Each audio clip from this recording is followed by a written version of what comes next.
అన్ని రకాల వస్త్రాలపై up to 70% discount. గుంటూరులో ల్యాండ్ మాఫియా బరితెగించింది. చనిపోయిన మహిళ స్థానంలో మరొకరిని పెట్టి 40 కోట్ల విలువైన భూమిని అక్రమంగా రిజిస్ట్రేషన్ చేయించుకున్నారు కేటుగాళ్లు. ఆ తర్వాత 18 మందికి జీపీఏ చేసి కొంత స్థలాన్ని అమ్ముకున్నారు. అంతటితో ఆగిన ల్యాండ్ మాఫియా ఏకంగా స్థలం మొత్తం స్వాధీనం చేసుకునేందుకు ప్రయత్నించింది. అధికారుల సహకారంతోనే అక్రమ రిజిస్ట్రేషన్ జరిగిందని ఆరోపిస్తున్న బాధితుడు శ్రీనివాస్తో మా గుంటూరు ప్రతినిధి Ramarao face to face. Land mafia రెచ్చిపోతుంది. చనిపోయిన మహిళ ప్లేస్లో మరొక మహిళను పెట్టి రిజిస్ట్రేషన్లు చేయటమే కాకుండా 15 వరకు జీపీఎల్ చేసినటువంటి పరిస్థితి ఉంది. అయితే ఈ విషయం తెలుసుకున్నటువంటి అసలు యజమాని వాళ్ళని ప్రశ్నించడం జరిగింది. ఆ ప్లేస్లోకి వచ్చేసి ఏదైతే జీపీఏ చేసుకున్నటువంటి వ్యక్తి హంగామా సృష్టించడమే కాకుండా 40 కోట్ల విలువైనటువంటి స్థలాన్ని కొట్టేసేందుకు కూడా ప్రయత్నించినటువంటి ఘటన గుంటూరులో చోటు చేసుకుంది.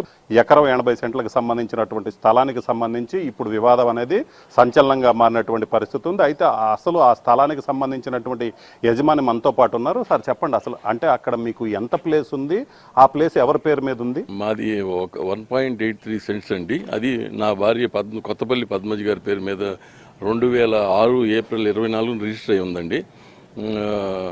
అదే సార్ అయిపోయింది. అది ఇన్కమ్ ట్యాక్స్లో కూడా మేము నోటిఫై అయ్యి ఉందండి. నా భార్య 28/2/2022 క్యాన్సర్తో మరణించిందండి. తర్వాత మేము దీనిలో ఉండి రెగ్యులర్గా అక్కడికి వెళ్ళటం అనేది జరగలేదండి. అంతకుముందు 6 మంత్స్ దాకా మా ఫాదర్ కూడా చనిపోయారు వీటి వలన. రెండోది 2018 నుంచి వైద్యం కోసం తిరుగుతూ ఉన్నామండి హైదరాబాద్. అందువలన మేము కొంచెం కాన్సన్ట్రేట్ చేయలేకపోయాం.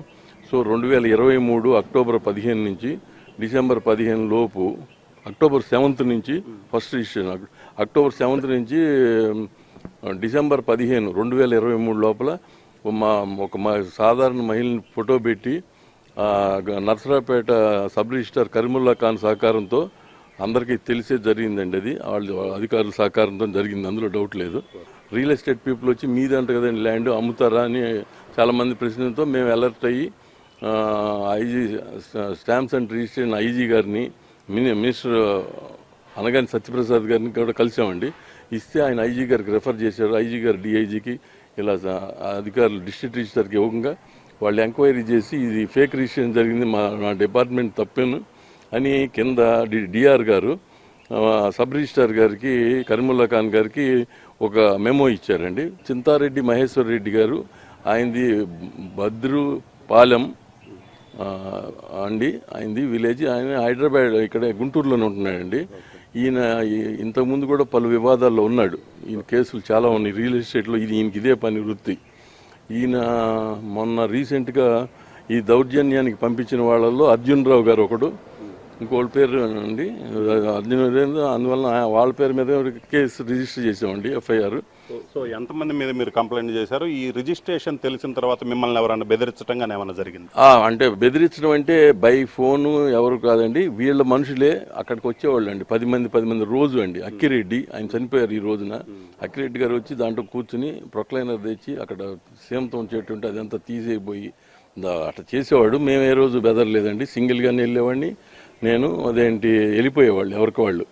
ఇంకా చేసి చేసి చేసి కోర్టులో కొంత మాకు ఫేవర్గా జరుగుతున్న టైంలో, స్టే ఆర్డర్ వచ్చే టైంలో ఇక్కడ వచ్చి 100 మందిని అర్జున్ రావు గారు ఆధ్వర్యంలో ఆయన పంపించాడు. సో వాళ్ళ మీద కూడా 5-6 మీద అర్జున్ రావు అండ్ మహేశ్వర్ రెడ్డి, ఇంకో 5-6 వగైరా అని పెట్టామండి. అంతవరకు జరిగింది.